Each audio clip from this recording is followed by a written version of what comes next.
السلام علیکم، welcome to my channel learning with Zargul. امید ہے آپ سب خیریت سے ہوں گے۔ آج میں آپ کے ساتھ ایک حدیث پاک شیئر کروں گی۔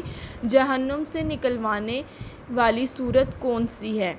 رسول صلی اللہ علیہ وآلہ وسلم نے فرمایا، قرآن مجید میں 30 آیات والی ایک سورت سورہ ملک ہے۔ جس نے ایک آدمی کی سفارش کی اور اسے جہنم سے نکلوا کر جنت میں داخل کروا دیا۔ سبحان اللہ! کس نے؟ یعنی کہ سورہ ملک نے۔ اگر روز کوئی شخص سورہ ملک پڑھے گا تو انشاءاللہ یہ سورت اسے جہنم سے نکلوانے کا باعث بنے گی۔ تو آپ لوگ بھی روز سورہ ملک پڑھنے کی عادت اپنا لیں اور دوسروں کو بھی اسے پڑھنے کی تلقین کریں۔ انشاءاللہ ابھی نیت کر لیں، دعا کریں اور ہمیں بھی دعاؤں میں یاد رکھیں۔